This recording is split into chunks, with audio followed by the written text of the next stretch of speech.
Hello, I'm James, and I'm an old guy in Europe.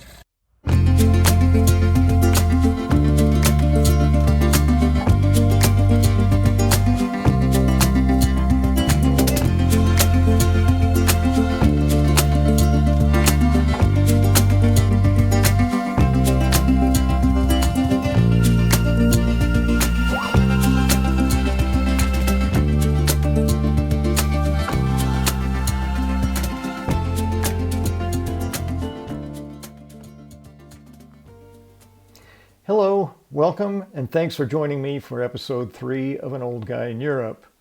This week, I share the first of 2 interviews on the Good Morning Portugal Show with Carl Munson, where I talk about my journey from California in the United States to Portugal in Europe. So please sit back, relax, enjoy, and I'll look forward to seeing you in the next episode of An Old Guy in Europe. Meant to be on at 9 o'clock after the music that we play, but we'll do that anyway at 9 o'clock. And let's just bring James on while we're talking about news and the importance of positive news. So a warm welcome to you, my friend James Holly. How are you? Banana Slug Man, he's here, everybody. I'm here. Hi. You know what? That must be your kind of comic book hero, alter ego, Banana Slug Man. I think there's mileage in that, James. Well, there's many images of that character coming from Santa Cruz, very creative location with the university. So they came up with banana slugs all on their own. They're Division III. They don't get scholarships for athletics, but they have competitive teams. And they said, we're going to be the banana slugs. So that's what they became. Well, that's great. It's become the motif for the show. So I'm very grateful to you for that. Well, yeah. And then, of course, the reason for that is the redwoods up there, where the only place where the banana slugs live. So we learn even more about the banana slug because he or she likes to feast on a redwood. Is that what we're learning here? Down on the floor of the redwood forest, they love it. Okay, that's amazing. And we should perhaps add as well that the reason it came up is because when we were talking about Dr. Bayard lozenges, I think it was you, wasn't it? He said, that looks like a great big banana slug. And then sent us a picture of one. And you're not kidding. I mean, it really does, doesn't it? So it's understandable, the connection that was made there. She's fighting a giant banana slug in that picture. And she definitely deserves more than a minimum wage for that, I think. You would want more than €705 for that, wouldn't you? I suspect. It looks like you should have 2 women on that job. Okay, or at least. So how are you today? ¿Cómo estás? ¿Todo bem? For me, every day in Portugal, especially this beautiful Ericeira, is a beautiful day. So I know people say, oh, you're in that infatuation stage and you'll get to a point where you miss home and blah, blah, blah, blah. And I say, I'll deal with it if it shows up, but it's difficult for me to imagine that happening at this point. I'm really enjoying being here. The infatuation stage. I mean, that for me has lasted at least 4 years now. So I think you're going to be okay. I mean, I found another beach yesterday, just a few minutes from my house. And that only helps with the infatuation and the love affair that's been going on. So before we talk a little bit about this side of 9 o'clock stuff, the importance of having positive news, please position yourself. Tell us a little bit about yourself, where you came from and how you got to be here. How long have we got? We've got over an hour, so take your time. Let's just only go back to my most recent profession change, which has now been 20 years, to choosing to be a psychotherapist. Having spent a lot of time looking at the wisdom of the world about, follow your bliss and do that. It's like, well, what is my bliss? I had no idea what my bliss was. I wasn't raised to focus on that. I was raised on being careful. So it was always about being practical and having a plan B.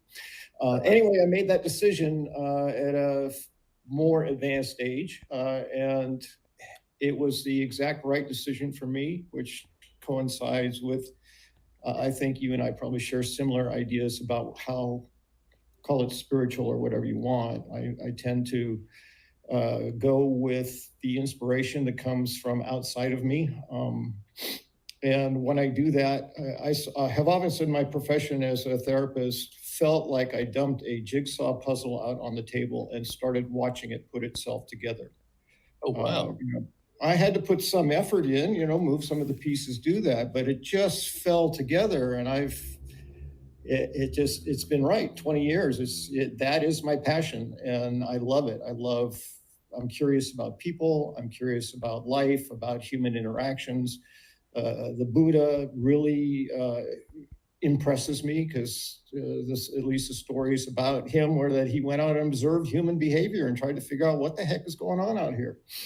And to me, the explanations are amazing. So I've incorporated a lot of Eastern thought in my practice of psychotherapy. So that's my passion.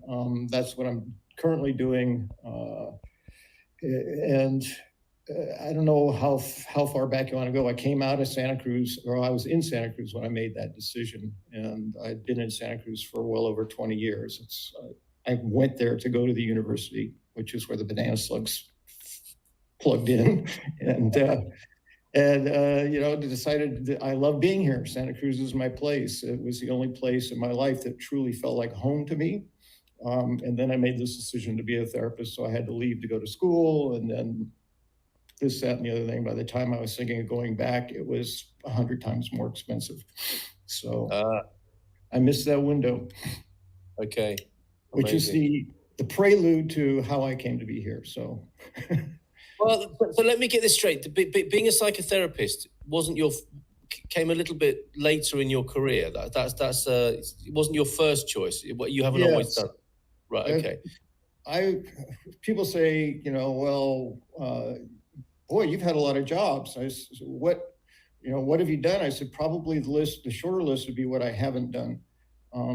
Because I unconsciously was searching for that passion. It's like, no, this isn't right. No, this isn't right. And of course, you got infinite possibilities. So that list could last forever. Yes. So it wasn't until I actually sat down and said, all right, what do you love? I love talking with people. I love listening to people. I love people's stories. I love helping people. I love being in front of people and educating, all the things I love to do. And I said, all right, so what profession does that? And I said, minister. Okay, now all we need is a church and a congregation. It's like, nah, that's not going to work. Anyway, I boiled it down ultimately to psychotherapy was the place, and that was spot on. And from that point on, like I said, the puzzle put itself together. The clue was there, though. I mean, James Holly, right? That's not a million miles away from James Holey, is it? Not a million, no. Although I've discovered through ancestry that the surname apparently came out of Ireland, and the original spelling was Hawley. Okay. Oh, yes. Okay. Yeah, I know that name from United Kingdom. Absolutely. Yeah. Okay. Well, you know what? It's 9:00. Before we play the theme tune for our leisurely hour from 9 till 10, this thing about where you pulled me up on Monday, and I'm glad you did. Let's not be doing all the gloom and doom news when we're doing news, weather, and an expat update from 8:30. Let's be looking at the positive news. What's your take on that? Well, what caused me to bring that up was I noticed energetically, personally, because I always come on the show with eager anticipation, a sense of positivity, loving the support of the community and being a part of it, all that. And I noticed as the news progressed, I was yes. It's like, oh my goodness, like what's going on? It's like, this news. Historically, I haven't watched commercial news, television news for over 30 years. I realized that it was just bringing me down. And the more I learned about what we feed ourselves, our food, whatever we take in is what we become, essentially, our physicality, our spirituality, our attitudes. So I said, I'm changing my focus. I'm changing my focus from negative to positive. And people, you're just burying your head in the sand. It's like, no, I'm not. I acknowledge that there's really nasty, horrible stuff that goes on in the world, and it upsets me. But to focus on it upsets me and leaves me in an upset condition. Well said. So I acknowledge. So I acknowledge that happens, and I don't like it. So what can I do about it? Also being really clear that I control nothing but myself. Yes. And the best I've got over anyone else is influence. So how do I want to influence the world? Well, this goes back to my personal responsibility and accountability. I have to coin that overused phrase, be the change I wish to see in the world, which, by the way, Gandhi never said, but he's attributed to Doesn't surprise me. Doesn't surprise me. It's like the one. It's like Mandela's, isn't it? You know, our greatest fear. He didn't actually write that, did he? I mean, it's great that he. Marianne Williamson, yeah. Marianne Williamson, for sure. Yes.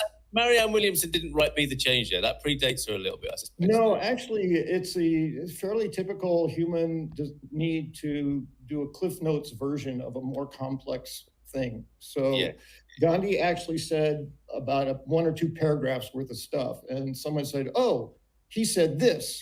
And that basically encapsulated, that concept was encapsulated in that phrase, but he never actually said those words. So that would have been some idiot like me who came along and just came up with a 3-word version of it. Yes. Yeah. Well, it is easier and it's well quoted. I mean, if we'd stuck to the paragraph or 2, we would not be saying it. So true. That regard, it's great wisdom anyway. But that was that personal accountability and responsibility is what can I do? Yes. How can I influence larger organizations? Can I make donations? How can I invest myself personally and physically? How can I be mad at the car industry if I'm driving a freaking car, right? I need to understand that I am as culpable for the problem as you know, industry and corporations and everyone else. And until I own that, I really don't have room to complain or criticize. James, you have distinguished yourself already. I mean, that's a mic dropper, really. We could leave it there. We could leave that profundity. We could take the rest of the day off and leave that profundity hanging there, as far as I'm concerned. But I want to talk to you for the next hour, and I do appreciate you and acknowledge you making that point about positive news. And at this point, let's invite everybody to make this the Portuguese Positive News Show. So, you know, there will be times, I think, when it's important to alert people to what's going on. But let's balance it out, shall we, with local news, with positive news and things that make us feel great. So please bring those stories coming in. And I do have to add, because I've been curious about this. Why isn't there more positive news? And first thing is always when you don't understand something that seems irrational, follow the money. And the money is in bad news. You're right. And I said, well, is there anyone who's putting out, you know, has a positive news show? And what I found out is virtually everyone who tried it failed. No one watched. No one was interested in watching good news. Yeah, but they were tuning into commercial news. Yeah, well, they haven't found the right way to do it. I think I've said this before. I was assistant editor at a newspaper called Positive News in the UK. And I published my own magazine, a long time ago called I think it was in Sheffield in England, and it was called Vibes magazine. It was all about positivity. Oh, look at that mug! Very good. Every home should have one. Nice one. I agree. But nobody really. I mean, it's that the old adage. It's certainly in the newspaper industry, and this is what a cynical old editor will tell the young reporter who wants to change the world. Bad news has travelled around the world twice, whilst good news is still doing up its shoelaces. It's part of, and again, we have to take some responsibility for that. We are the ones who buy the papers that do, collectively we're the ones who buy the papers with the bad news in and revel in that sort of stuff. And part of our, you'll know as a psychotherapist, the way the human mind works, it's looking for threats and problems. And presumably that's part of it as well. Well, there's some one-upsmanship in it as well. I believe that a part of why so many people are interested in what's going wrong is they can look at that sometimes and say, well, at least my life isn't that bad. Yeah, and I think it's why Americans are stuck on watching the royals in Britain. It's like, oh, look at the mess they're in. Ha ha, they think they're so highfalutin and I ain't got it that bad. That kind of attitude kind of goes in. Reality TV, the same thing. Yes. So I think there's something in our human nature that in a very sort of perverse way, it becomes positive because, oh, my life isn't that bad or that screwed up, or I don't know what it is exactly, but I think there's that part in it. Incredible. Okay, we've got to play that music, and the invitation is there. It stays with you. And be the change. Going back to that phrase, be the greatness. Going back to the other phrase. Let's not be afraid of ourselves. Let's shine here on the Good Morning Portugal show and be the change. So if you see a story that you think should be shared, please, just don't think you're being a Pollyanna or you're burying your head in the sand, as James said. It's really important, I think, that we inform and enjoy the agenda ourselves here, and we will touch on the occasional story or article. And it's interesting that they are called stories, I think, which kind of undermines the truth of them in a little way. But I think there are notable things that we might report on that could be seen as negative, but there are many more other things that are very positive and useful to us. And I think a lot of that lies in local news as well. So if you hear about something in Portugal that you think others should know about, spread the word. Let's play that music and we'll be right back after this.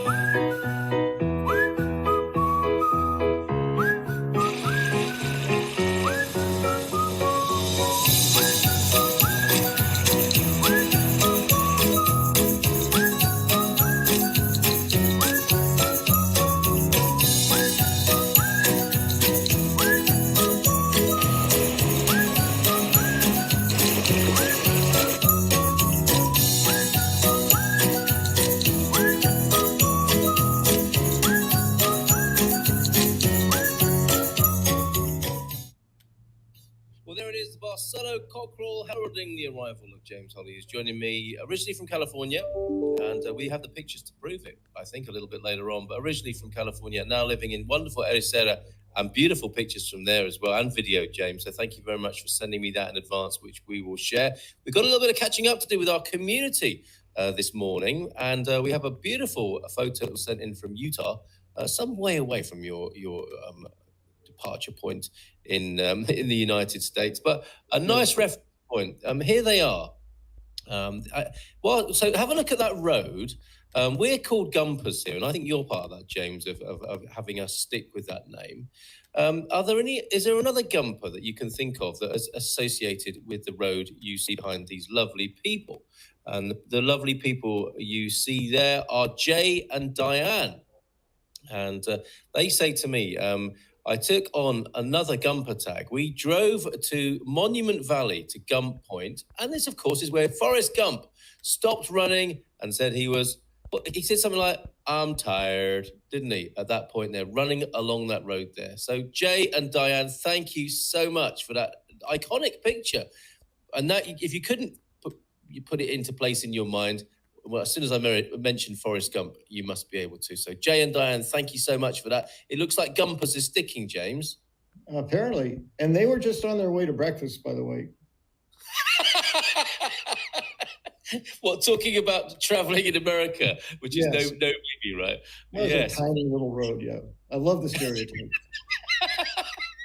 Yeah, I mean, there is, as with all stereotypes, there's some truth in it, right? When I said Americans were 29 hours just for dinner. Maybe the other stereotype is you get in your car to go see your next door neighbor. That's another stereotype. Well, with your gas being so cheap, it's no wonder that happened. Great government subsidies. Yes, indeed. Follow the money, as you said earlier on. Controversy this morning. Sancho I wasn't the first king of Portugal. Afonso Henriques was. Or do they, and by they you mean Eusebio, World Crisis, Midlife Crisis World Tour, MCWT, or do they mean the first king born on the Kingdom of Portugal? So a little bit of controversy there. We don't mind a little bit of that, where the Portuguese people slug it out between themselves so that we can get to the facts. Or the first king born on the Kingdom of Portugal as we know it today geographically. So some nuancing going on there. And we continue with more today in Portuguese history from Eusebio. I really like these, James. Do you? I mean, I think this is an amazing service he does for our community here. Yeah, well, I was a history teacher at one point of those infinite number of jobs I used to have. So I love history. Right. Well, here's some more. World War I, armistice is signed at 11 a.m. today, of course, 11th of November. And amongst the estimated 20 million already dead in that conflict, which is just unbelievable. We just don't seem to learn, do we? Even though I'm imagining Portugal was neutral. I don't know. Certainly in the Second World War, maybe Eusebio, you can help us with this, but 7,222 of the Portuguese are in that death toll there of 20 million. So thank goodness the armistice was signed. But then World War II breaks out not that long after. Rebel Mama, I was just going to mention Gloria. It's really good and shows American intervention in other countries. Intervention in assistance, some others would call it, right? Or rebranding or whatever. Help in other countries that we are so infamous for. What does SMH mean? That eludes me. But yes, thank you for proposing that we watch Gloria. Sounds like you're enjoying it and interesting from a historical point of view. Yes, Elra, he was the second king. So a point of order and accepted and changed in the record. Please change that in the minutes, whoever's taking the minutes this morning. Sancho the First was second. Do we have minutes here? Is anyone doing that? Does anyone want to volunteer? Capricorn 12, Bon Dia Gumpers, Jazz Funk Track of the Day, Ran by Fazio, which I think is a laid-back, downbeat Californian track. Some of my favorite music comes from California, James, it has to be said. And let's go to your starting point. Where are we here? Is that you? Is that a statue of you? Did they put that up as you left? Yeah, I just want to say that I put together this part of another one of my jobs. I was a photographer in the Navy at one point, and wow. One of my specialties was audiovisual presentation, although that was all old school analog film slides and photos. So Kodak carousels. Did you were you a pilot of a Kodak carousel? No. Oh, okay. Sorry, I was. We have something in common there from the audiovisual trade back in the day. But okay, yeah. I did. I didn't recognize the reference. Yeah, the circle with the slides in it. Yeah, absolutely. Yes.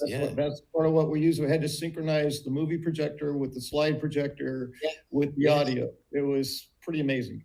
Anyway, technology has made that a whole lot easier. And I found myself going to that when I set up these pictures and you were saying, we're interested in my story about how I got here. It's like, okay, well, I'll start, because I spent so much time in Santa Cruz. Let me backtrack just a little bit. Sure. Part of my experience in the United States, ever since high school, since I was 17 years old, and I was in the first group of people in the United States who could vote when they were 18. So the year I turned 18 was the first year 18-year-olds could vote. I've been environmentally, politically, socially conscious and active ever since then, my whole life. So people would call me, a left-winger or whatever. I refer to myself as progressive. At any rate, that part of me has felt like it's been swimming upstream my entire life in the United States, because the right wing, while they are a minority, are the loudest and the richest. So they get most of the attention. And so I've been in this, not battle so much, and I've relaxed a lot about that as I age, but every time I was supporting something, it felt like someone else, many more people were fighting it. So I've had that sort of energy, and I was just getting tired. And then when Trump got elected, this may be controversial to some. I don't. Anyway, of course it is. I'll speak my truth. My truth is, when he got elected, I just said, "You've got to be freaking kidding me! How did this happen? How did our nation, the United States, a democracy, elect this person? How did that happen?" And I said, "Well, a lot of people." You weren't exactly happy with the result. No, it was not. And I gave the benefit of the doubt to a first-time experiment. It's like people were just tired of the old, same old, and he was clearly not that. So I said, all right, I'll give him that. We'll see what happens with the re-election. And even though he lost the second election, nearly 50% of the voting public voted for him. So that means half of the people who showed up to vote were still in favor of him after 4 years. And I said, that's it. I got to get out of here. I can't do this anymore. And again, it's not putting my head in the sand. It's not trying to run away from it. So I just don't want to be surrounded by that kind of energy all the time. So I started looking around. Where else can I be? I had the opportunity to travel to Europe in 2015. It was the first time I left the country without being part of the government, being in the Navy. I went to Asia for a while. Never considered myself a a traveler, or, it's like I was perfectly fine just being in California almost all the time Yes. and exploring California. Yeah. Coming Beautiful place. to Europe, yes, it absolutely is. And coming to Europe for the first time, I said, "Oh, this ain't so bad." And I saw a friend, and she lived outside of Paris, and we spent a week in Italy, and it was great. I loved it. I went back a couple of years later and said, "Wow, I could imagine not being in the United States." That was the first time in my life that I considered that. So I started looking around. I found a journal called International Living, which I recommend to anybody who's looking at where in the world do I want to be. Very much like this program is targeted toward people who want to be in Portugal, that organization is targeted toward people who are looking to expatriate anywhere in the world. And they put together a list of the top 20 or 25 countries based on 10 or 20 or 25 criteria, and then they quantify it, and top of the list is their number one down to about 25. So these are the top 25 places based on those criteria. They put that together every year, and Portugal has consistently come up in the top 5 every year. And so that was the first time I ever started looking at Portugal. I think that's true of a lot of Americans, maybe all over the world. Nobody really thinks much about Portugal as a place to go. Maybe more in Great Britain, I don't know. No, I think you're right. And that may change, of course, over time. But it is interesting that Portugal enjoys or experiences that positioning.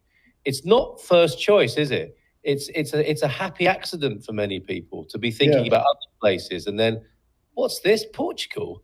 And all the usual things that come out, they haven't heard of it, or isn't that part of Spain? All these funny things that people say. Isn't that in Central America? Yes, stuff like that. No. And then they look at it and go, okay. And then they're amazed when they come here, land in Lisbon or whatever, or come, because of Web Summit or something like that. And it surprises people. Now, of course, that surprise can't last, can it?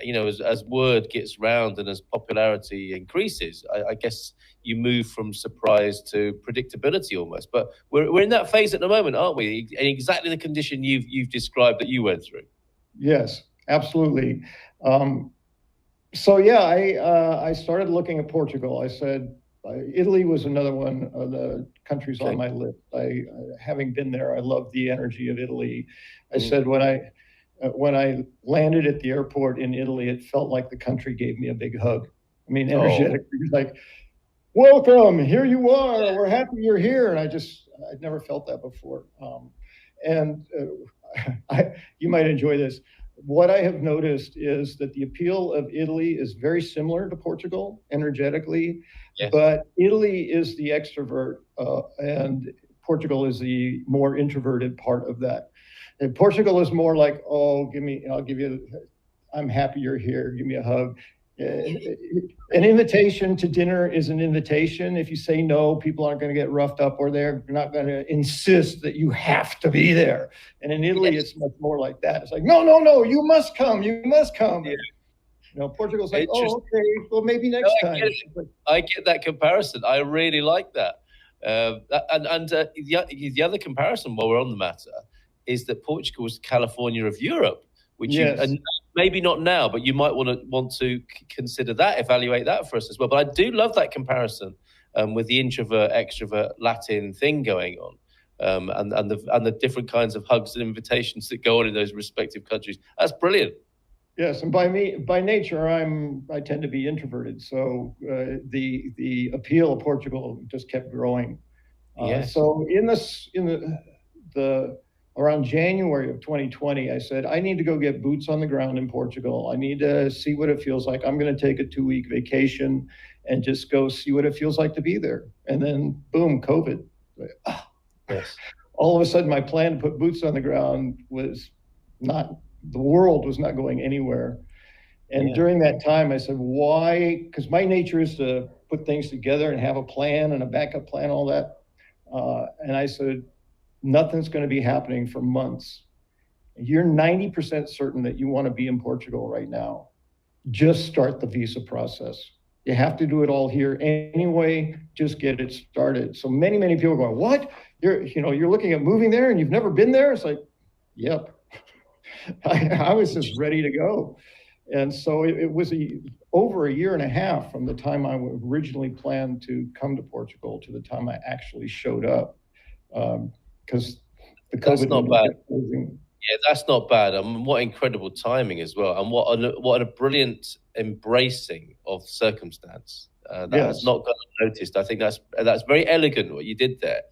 And there may be, as we look back in history, the Portugal pandemic people who did, these are expats who used the time they had on their hands during the pandemic where they couldn't travel to make the plan to be here and just cut out the boots on the ground research trip and think, okay, I'm feeling this. I want to do it. And this is a group of people. They're here, aren't they? They're among our community, the ones Absolutely. who did that, just like and yourself. I've seen in the comments, there's people who are just chomping at the bit to do that. They're ready to be here. And I'm never sure that's chomping or champing. Anyway. I'm happy with either of those. Yeah. Any linguists who may want to sort of venture a theory on that, please feel free in the comments. Because then you originated from this. Does this have a special significance? Did you go and touch that statue? Yes, absolutely. And your timing's perfect on this, because at the point I decided that I was going to get my visa, I was already recognizing attributes of Portugal. It's like Portugal is like California. It's on the west coast of the continent. There's an ocean that comes right up along the coast, which I guess is redundant. But it's like, all right, I love California. It's just too expensive. And I don't want to, I'm looking at being out of the United States. So where else? So I started looking in, Central America, which is apparently very American friendly, and realize the climate, no, it's too hot, it's too humid all the time there, because I want to be near the water. The ocean is what calls me. So it's like, no, that's not going to work. And I said, well, where's their ocean in Europe? Pretty much Portugal. Some of northern Spain, a little bit at the very top, but otherwise it's Portugal is on the coast in Europe. So I said, all right, California of Europe. And as I was looking at where do I want to be, I came, there was this like, yeah, maybe. And I said, all right, just cut out all the restrictions and just sit for a minute with where would you be if you could be anywhere in the world you wanted to be, and money and everything else is not an issue. And instantly, Santa Cruz, California came to mind. Instantly, without a hesitation, Santa Cruz. Because I spent 20 years there, and the only reason I left was to go to school. And within the 6 to 10 years it took me to go to school, get licensed, and start my practice, I was priced out tenfold or greater. I was paying maybe $1,000 a month for a one-bedroom apartment, and that was now $3,000 a month. So it's like, all right, I'm priced out. I can't go back there. I don't want to go to Santa Cruz so I can work 100 hours a week. I want to go to Santa Cruz so I can go out and enjoy being there.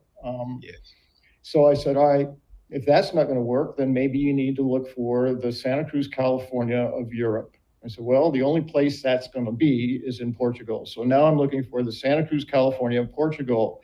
And I literally got on a map and started looking up the coast at the names of the various villages and towns, and looking them up on YouTube or Wikipedia or whatever to see, what is this place? What is this place?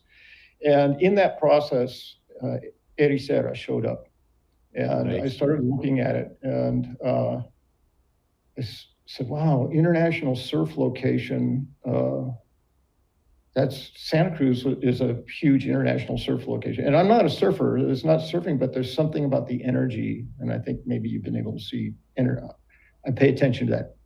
So Santa Cruz was the start, looking for the Santa Cruz, California of Portugal. If you want to go back to that picture, and then to the next one, I think it shows, there's a couple pictures of Santa Cruz, so you get an idea of what that looks like. Okay, and let me see if I have got those. There are so many lovely comments coming. I don't think I do have Santa Cruz, do I? Oh, yes, I do. There's one, right? Or is that Ericeira? That's Ericeira. That's the end. I'm way out of sequence. You So just showed my punchline. No. I think there's another one. I think there's another punchline in there which connects to one of the comments that's been made there. And this must be torture for you, James, because there you very diligently put together an AV show to detail your journey. I'm just riding roughshod through it. All I've got I've is been practicing letting go. I'm a great help with that. I can tell you. My wife actually is a great help with that, but yes, some particulars. Just let go. Okay. Well, you see, the next picture I've got, and there are some lovely comments coming in. You're echoing a lot of sentiments that other people are feeling here. But there's the water you're talking about, right? You're flying in. That's actually the horizon. I'm flying to Lisbon. That's actually an overlay too, by the way. That's two separate photos. How do you like that? Okay, yes, I see that. Very nicely done, yes. And it was sunrise over the Atlantic on my way to Lisbon.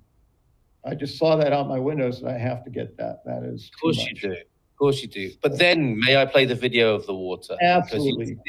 This is you coming in now, and we'll talk some more after this, because we'll have the aircraft, the cabin atmosphere here, the noise of the engines. Yeah.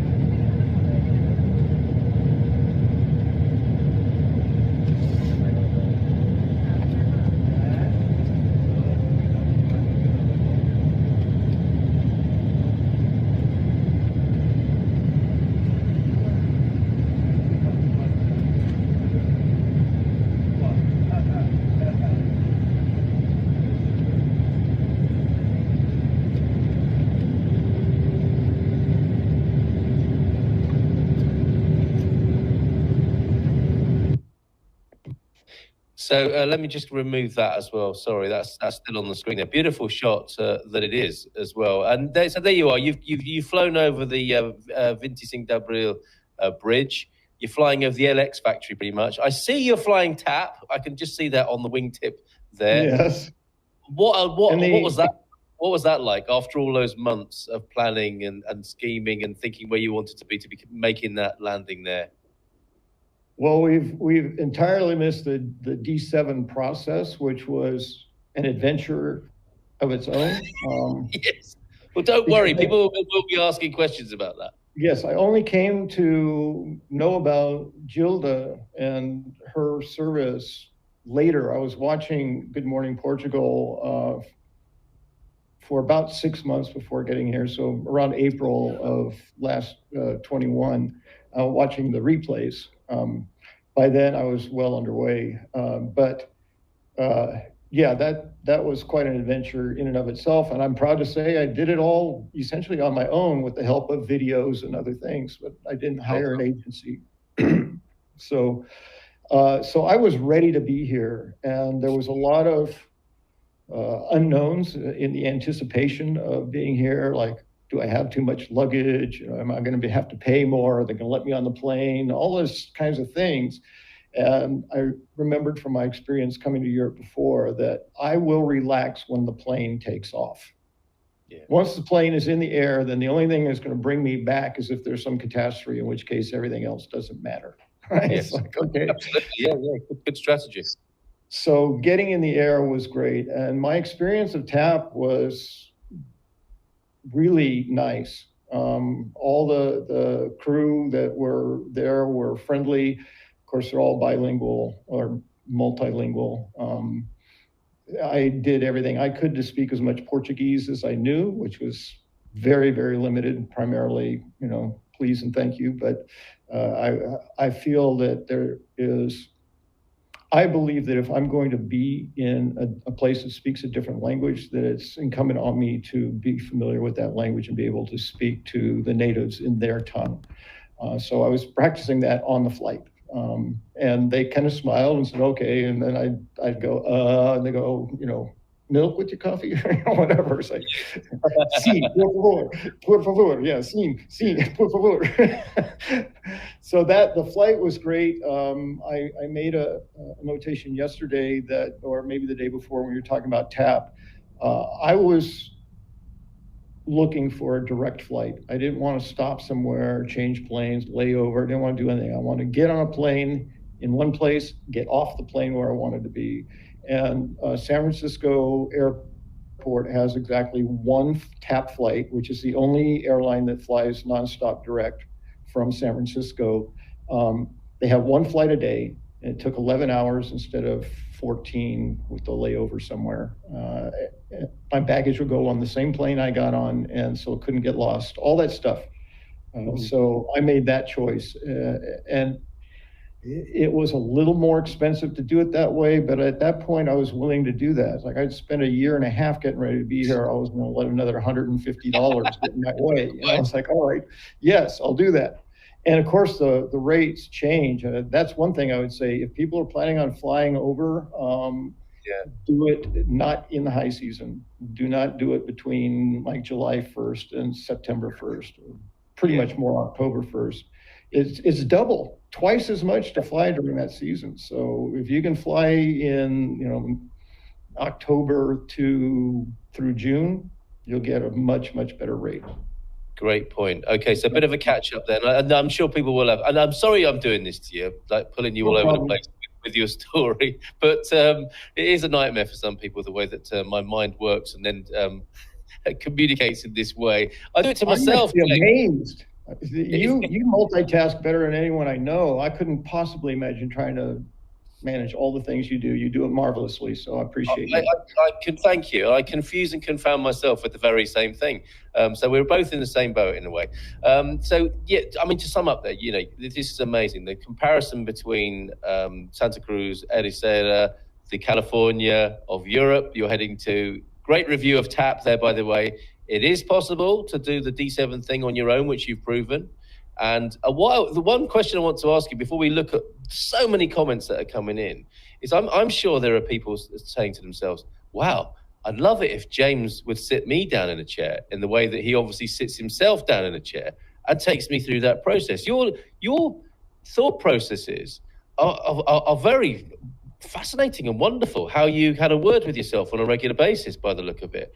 Is that how you do psychotherapy? Is that a mirror of professional life?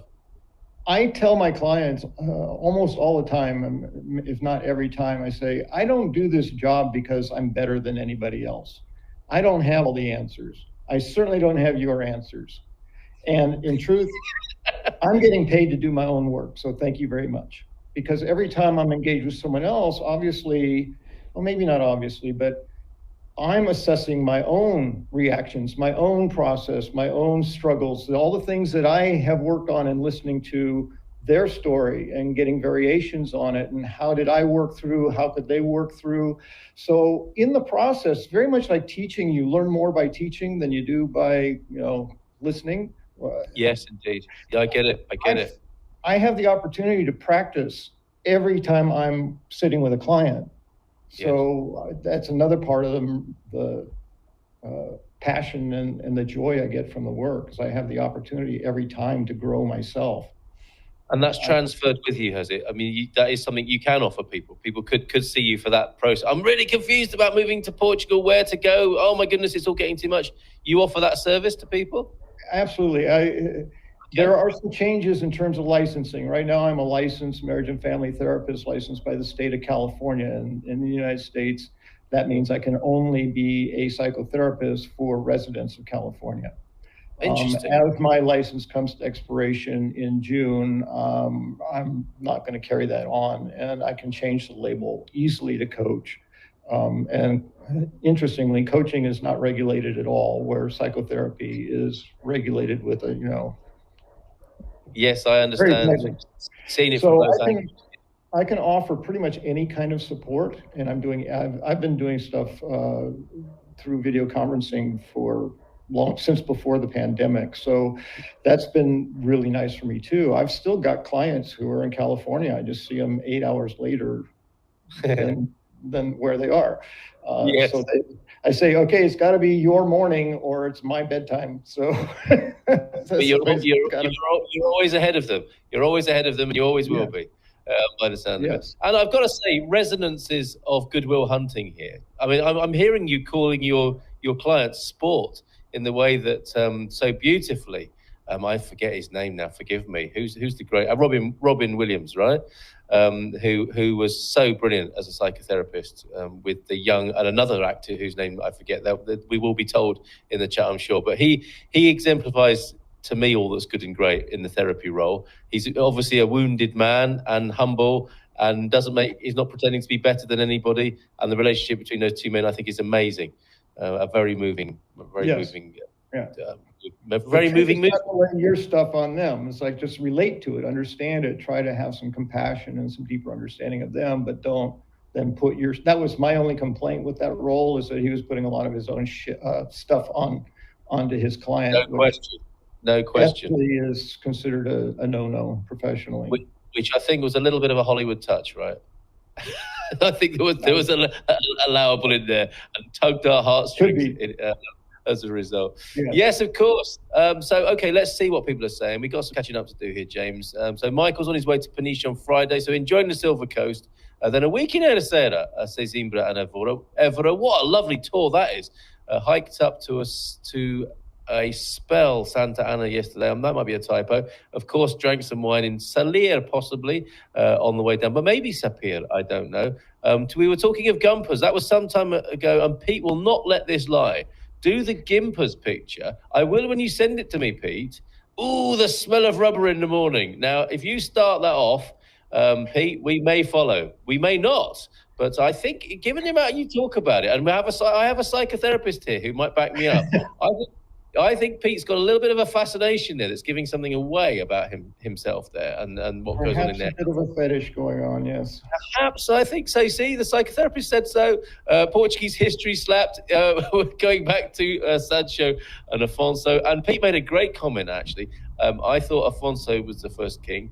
That would have been cool. The Fons as the first king of Portugal. Again, another American Portuguese residence there. Superb.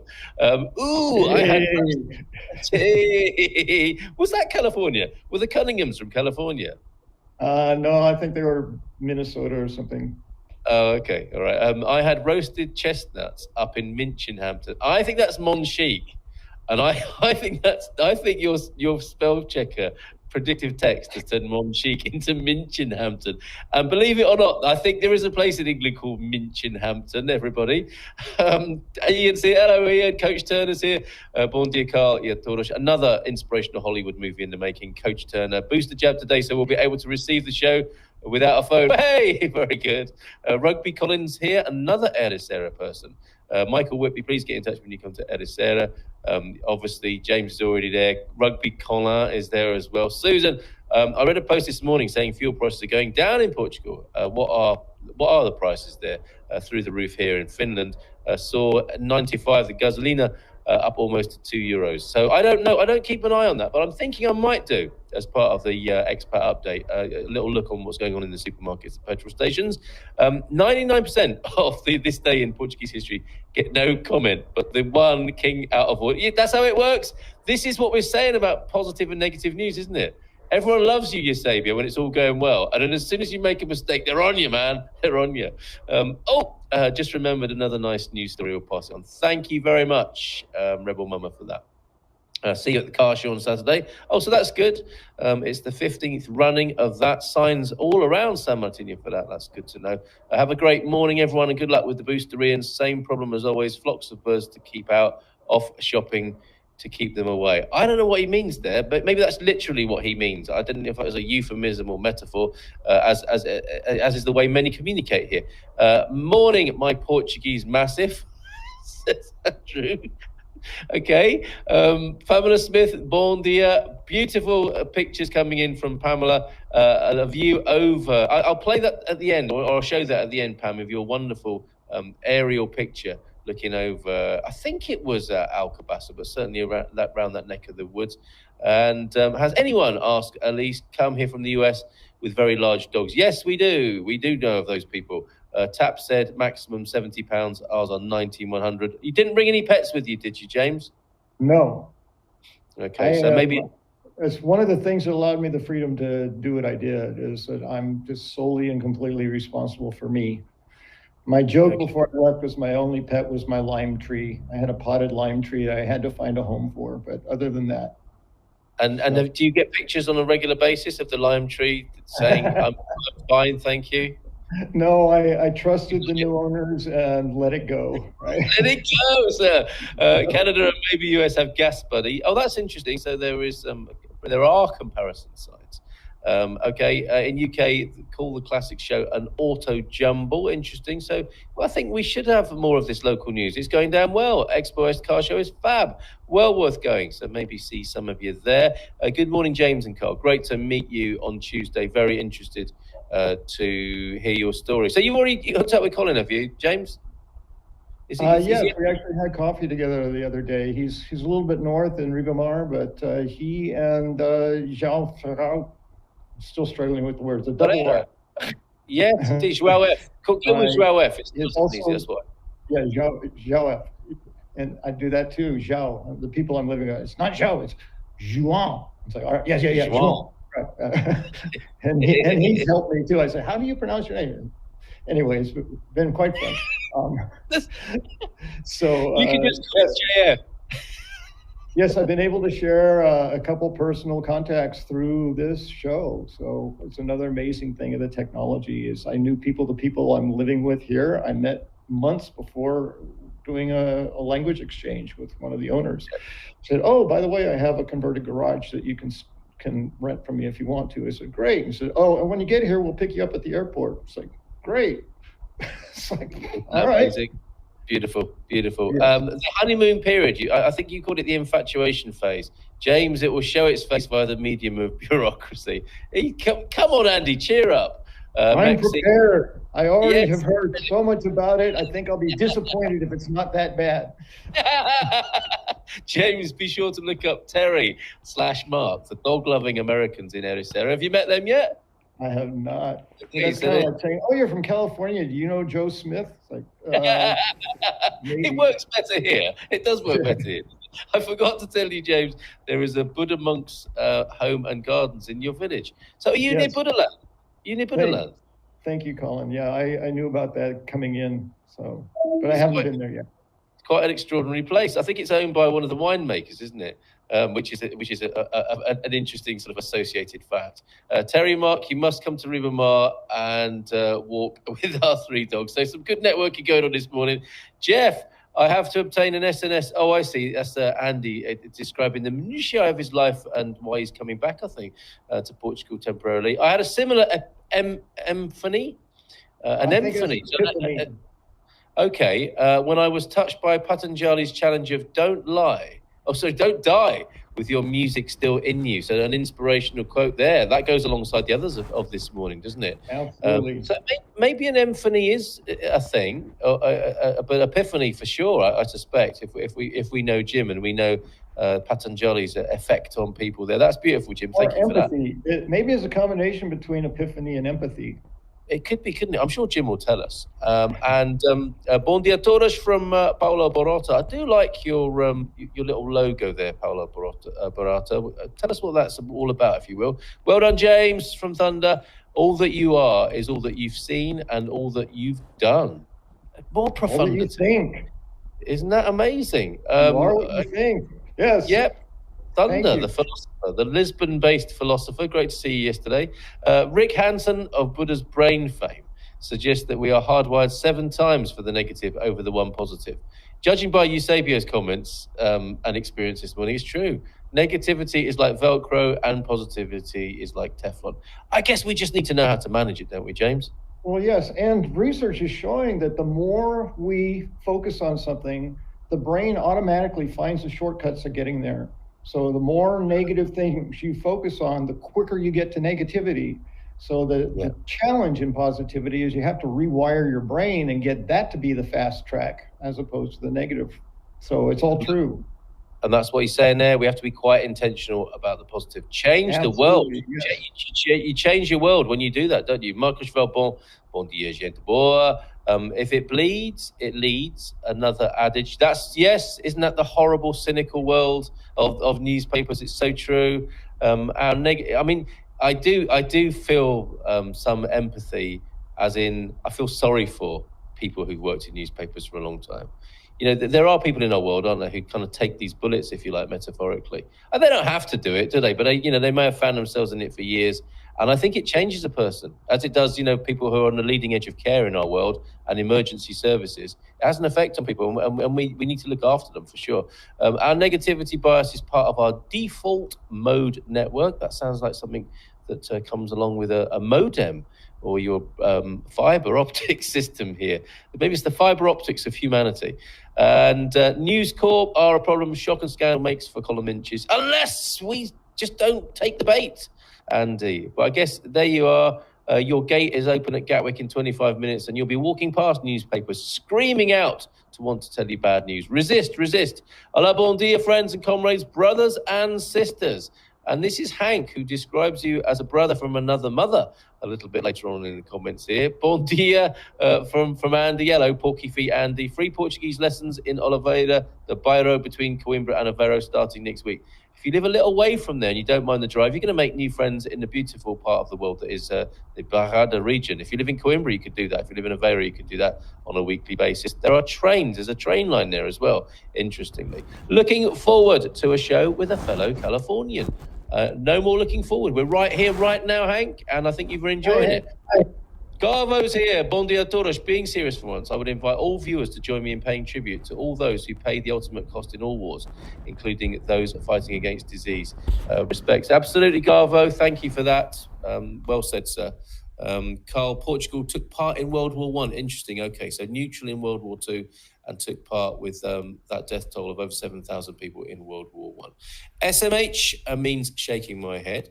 And Andy echoing yes, and I think agreeing with me. A fantastic point to make about that. Can we all observe the 2-minute silence at 11 a.m.? We'll be long gone from here, but of course, people may wish to do that. Who will be the first Gumper to drive a Gumpert? I don't know about Gumpers. Do you know what a Gumpert is? Not at all. Okay. Portugal was at war with Germany in World War I, but remained neutral in World War II and did quite well out of it, I think. Did you know a general wanted the armistice to start at 2 p.m.? Can you imagine the amount of extra deaths that would have taken place if that general was listened to? Thankfully, he wasn't indeed. Those few hours have made a big difference. California is the best state in the Union.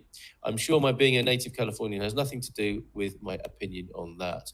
When I was looking for flags and when I was doing the graphics for your appearance this morning, which sounds very grand, doesn't it? Your appearance. You can see it here.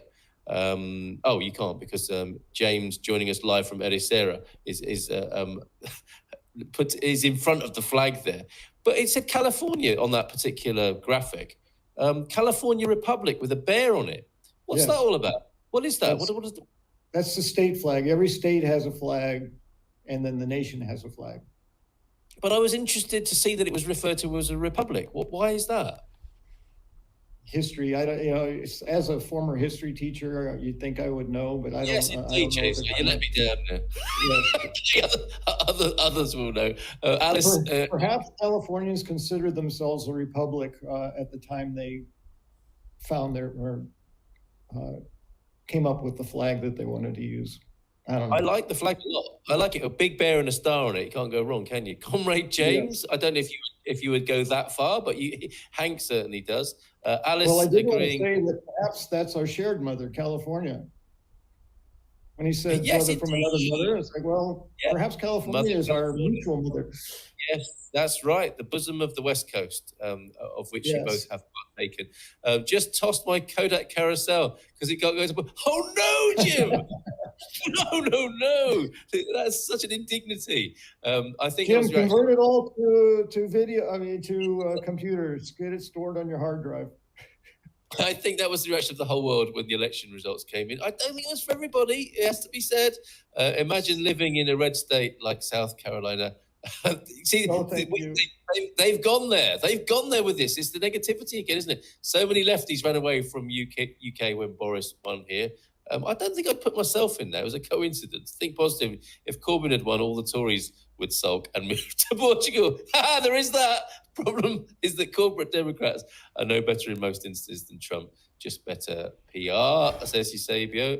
And you're getting more of these, I think. And from Deagle as well, greetings, James. Lol, Tories in Portugal, they would be in for a surprise. Just think of all the people you can employ on the minimum wage, though. James, I have said that Portugal's national values are very similar to my own personal values. Would you say that's something you feel as well there, James? Absolutely, yeah. It's a big part of what I learned through my research and what I'm discovering being here. Europe in general, my experience of, my grand experience of 3 different countries, is there is a tendency toward progressivism, which I define as a willingness of the government to support people who have difficulty supporting themselves. I don't look at it as a handout. I don't look at it as lazy people taking advantage of the government, any of that kind of stuff that the right tends to fight. That's the position they fight from. So, yeah, I'm a big fan of taking care of our people. The United States is, if not the only, one of 3 developed nations that doesn't provide a public healthcare system for its people. Health insurance in the United States can be $1,000 a month or more, depending on your age and family situation. And as I said, most other countries, particularly my experience of France and Italy and now Portugal, is there is a feeling, and especially in Portugal, I think this accounts for the vaccination rate. There is a cultural priority to taking care of each other. I've noticed that. Neighbors, family, it's like, if putting on a mask and getting a vaccination will help, I'll do it. Yes. And the United States is, you can't tell me what to do. I'm free and independent. It's like, very interesting. Very interesting. Okay. And people, we're never far away, are we, from a polarization and people, declaring where they are, and then I find this fascinating because I know quite a few people in this community, and on the face of it, when a conversation of this kind takes place, it would look that they're quite opposed to each other. But then when we take away that lens or that optic of looking at the world, people in this community are so similar. They want exactly the same things, and until they start talking about how to do it, which is, I think, often the dividing factor. It's fascinating. My dream was to live in Europe since my first trip in '96. The Trumpian news in the US was a motivating factor in getting here faster. And I'm Canadian. I don't want to be your neighbor. Yeah, I don't even want to be your neighbor. That's amazing. We were originally planning to move to Spain, but Portugal kept coming up in our research. Look, James, I have a request of you. Yes. We've looked at 2 of your pictures, or 1 picture and 1 video. There are loads more. There are loads more comments. Would you come back next Thursday? So I don't want to rush this. We've got 5 minutes left of the show, and I don't want to rush this. Would you be happy to come back again? And because you are part of this community, as well as having this story to tell. I would love to. What do I want to say? There was a little bit of nerves coming in, and you've done a marvelous job of helping me just feel very, very relaxed, which I trusted. So thank you for that. And I just am amazed because I feel like I'm brand new. Like, why should I be on this show? I'm brand new. But as you have so pointed out, I've got an experience that could be beneficial to, well, pretty much anyone who wants to come, but especially Americans, and more particularly West Coast California Americans. So yes, absolutely, I would love to come back. I've never seen so many comments in the thread, the comment thread, including Gumpert cars. I've been learning about Gumpert cars. Wonderful show. So we'll have a second go at this on Thursday, or the continuation thereof. People who say that the unemployed are just lazy and not willing to work, they were never in that unfortunate situation. You see, there is so much compassion here, and then the trouble starts, and we're talking about the solutions. But I think we do it in a great way. The collective principle asserts that no society can legitimately call itself civilized if a sick person is denied medical aid because of a lack of means. From Bevan. Yeah, for sure. When we do the road trip all together, will I be driving the Gumper truck? I hope so. And I hope you've got your license sorted out so it's got the right categories. California became a republic first and then a state after the Bear Revolt flag or the Bear Flag Revolt, I'm sorry, in Sonoma County, which is why we have the bear. There used to be grizzlies in California as well. Yes. This is great. And I'm so sorry I can't go through this. Go on, sorry, James. I just said thank you to Natalie. Great information. There is so much information here. I do urge people to read through the comments. You know, watch it again on YouTube, as I'm sure you and I will do, James. And so we can look at this. This is worth including. Please stop butchering my name. It's 12 later. We're going to call you. Comment. We'll call you Joao F or JF. I can say it very well, but we don't know that, Rebel Mama. You can spell it very well. Oh yeah, okay, and that's from you. When did you do that? You say you don't multitask well. I didn't even see you. I just had to. I thought I'd come in when I'm going to pause. I'm going to be intentional. Joao wrote his comment, and I felt a personal need to let him know that I'm trying, which he then acknowledges later. So. All right. So a comment here from Rebel Mama. Thank you, everybody, for your comments. And sorry we didn't get to them all. That's why we're going to do this again next Thursday, part 2 of James Holly's journey from the United States to Portugal, which has been fascinating, fun, and so interactive here. But just to send you on your way this week, James, bureaucracy is not bad here. Yeah, Andy, most things can be done online. Anyone been to the DMV, the Department of Motor Vehicles in California ever? That is a nightmare bureaucracy. Don't believe the hype, James. So there's a nice point to leave you on there. Oh, no, here's another one. It's rather curious that James spoke about that similarity between Italians and Portuguese. I feel the same. In fact, I think in many respects we are closer to Italians than to Spaniards there. I agree with my limited experience, yes. Yes. Okay, and James. In terms of bureaucracy, don't forget, I've been to France and I've been to Italy. I understand bureaucracy. Yes, and wherever there's bureaucracy in Portugal, there are also cafes nearby, aren't there? And you can make a day out of it. Think of it that way. Don't try and get it done in 30 minutes during your lunch break or something. Do it the other way around. Have a lunch break, and plan to spend the day in the town where the bureaucracy is taking place, and that will make it a whole lot better. James, you've been amazing. Managing expectations, absolutely. There he goes. We'll find out more about how to engage with you as a coach, I suspect, next week as well. I got a couple of photos to share, I believe. I think there are other things that on today. Go on. If you will pause on the photos for today, it'll give us time to sort through them. And since I think more of the focus next week will be in the process of getting here, it might be a good place to use them.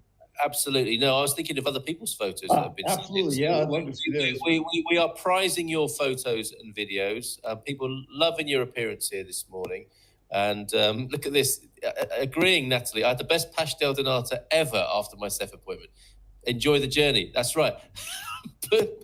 Always make sure there's a trip out and a day out associated with any bureaucracy. And love her. So have a safe flight, Andy. And James, I'll wish you a great day. And we'll do this again next Thursday. Looking forward to it. Thanks, community. I love being in front of you. I love being with you. Yes. Look at that. Deagle says, love James' view on life. Positively flows from him. Fantastic fella. Cheers, mate. Bye for now. What should I say? Ate próxima. There he goes. James Holly, everybody.